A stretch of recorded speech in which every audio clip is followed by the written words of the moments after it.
Okay, this section provides an overview of cache design parameters and reports some typical results. So sometimes we occasionally refer to the use of caches in high performance computing. So kalau kita sebut pasal cache design ni, it's more to the design of the high performance computing lah. So kalau macam high performance computing ni, application tu kita banyak guna dekat dalam large amount of data, vector and matrix computation and the use of parallel algorithm. Contoh macam kita buat apa tu cuaca. Okay. So ramalan cuaca yang mana dia melibatkan banyak sangat jenis data dan juga kompleks punya computation lah. Okay, so the cache design untuk high performance computing ni, it's quite different than other hardware platforms and applications. So a lot of researchers, okay, banyak lah researchers ni lebih kepada designer lah, memory designer. Okay, they found out that HPC ataupun high performance computing punya application perform poorly on computer architectures that employ caches. So tak sesuai sebenarnya for a complex punya calculation kita menggunakan cache design ni lah. So other researchers also have since shown that a cache hierarchy can be useful in improving performance if the application software is tuned to exploit the cache. Okay, so although there are a large number of cache implementation, there are a few basic design elements that serve to classify and differentiate cache architectures as listed in the slide. Okay, so kalau application dalam high performance computing ni kita nak gunakan, maksudnya kita nak exploit the capabilities of the cache ni, so dia kena follow design yang ada ni. So that's how they want to write the codings tu lah. Okay. So kita akan go through to the cache address, mapping, okay, replacement algorithm, okay, write policy and also line size ni dekat dalam on the next slide lah nanti. Okay. So cache address. Okay, almost all non-embedded processes. Yang jenis yang bukan non-embedded, yang mana processor je sendiri. Dan lagi satu, kalau kita ada embedded processes. Okay, support virtual memory. Kita support virtual memory. Yang mana konsep ni kita akan terangkan dekat dalam chapter seterusnya. Okay, so in essence, virtual memory is a facility that allows program to address memory from a logical point of view without regard to the amount of the main memory physically available. Okay, so kita boleh katakan virtual memory ni something yang tak nampak. Okay, it's only a logical saja. It's a logical memory, so that's why nama dia pun virtual. Okay, so when used, the address fields of machine instruction will contain virtual addresses. Okay, so for it, dia katakan virtual addresses tu adalah disebabkan bila kita loadkan program, so alamat dia tu selalunya tak sama. Okay, alamat dia selalunya tak sama. It's because of it's a virtual address lah. Dia bergantung kepada where is the location that we load the programs to. So for it to and writes from main memory, a hardware memory management unit ataupun kita panggil sebagai MMU will translate each virtual address dekat dalam load ataupun store tu into a physical address dekat dalam main memory.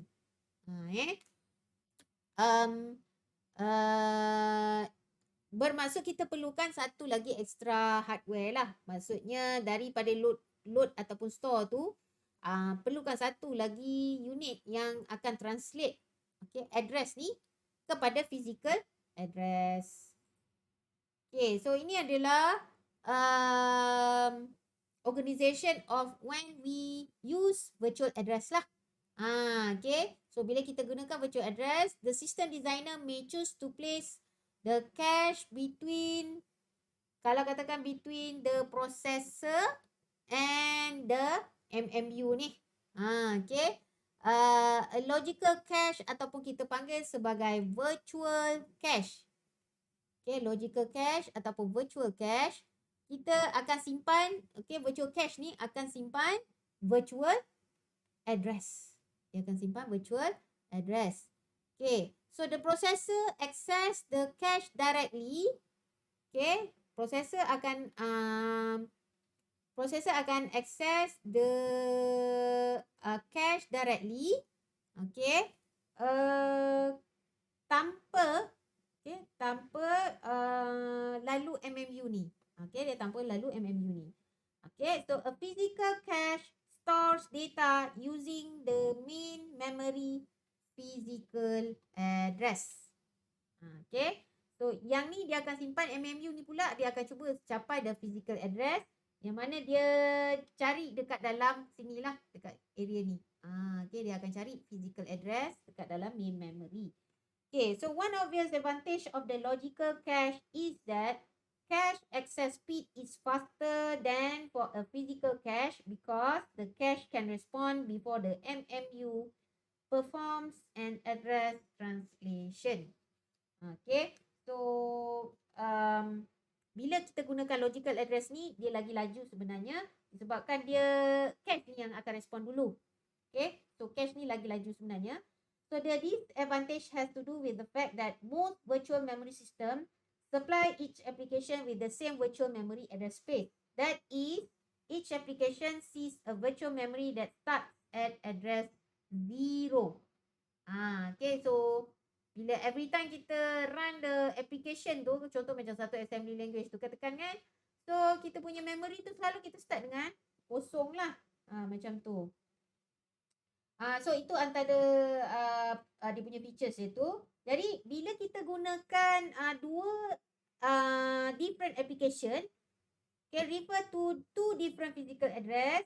So the cache memory must therefore be completely flush with each application, context switch, or extra bits must be added to each line of the cache to identify which virtual address space this address refers to. Okay, so kalau lah katakan ada dua application P1 and P2 yang mana dia akan refer pada address kosong. Okay, so cache ni kena ada extra bits yang mana kita nak refer each line tu adalah yang mana satu virtual address yang dia refer tu. Okay, so yang tu saya takkan terangkan lebih lanjut sebab saya just nak tunjukkan the organization of virtual address ni lah. Okay. Okay, kalau yang lagi satu, kalau kita tengok gambar rajah yang bawah tu pula, kita akan nampak, okay, yang lagi satu adalah kalau kita gunakan physical cache pula, physical cache tu bermaksud dia dekat dalam yang mana physical cache ni akan simpan main memory punya physical address. Yang ni akan simpan, yang ni, gambar rajah yang bawah ni, dia ada satu physical cache yang mana dia simpan, okay, physical address lah. Jadi itu kalau yang cara yang kedua lah. So yang mana satu tu design tu adalah bergantung kepada engineer tu. Sama ada dia gunakan logical cache ataupun dia gunakan physical cache. Okay. So ini adalah table yang mengandungi features dekat dalam prosesor sistem komputer yang mana dia ada kadang-kadang dia ada level 1 punya cache, level 2 punya cache, level 3 punya cache. Okay. So note that kalau kita tengok size dekat level 1 ni, size dia tak terlampau besar lah. Sebab kita nak dia paling hampir dengan prosesor, jadi dia mesti lagi laju. Okay, dia mesti sangat laju. So this is the size lah dalam level 1 punya cache. And then sometimes kadang-kadang dia ada level 2 punya cache and also level 3 punya cache. Okay, so note that kalau dalam level 1 punya cache, dia lebih kepada kilobyte. And then level 2 punya cache, dia kilobyte tu megabyte. And then kalau lah ada level 3 tu, dah adalah megabyte sahaja. Okay, so kita tengok kat sini. Okay, so salah satu contoh tu dia buat slash kat situ, bermaksud satu tu untuk read, satu tu untuk write. Okay.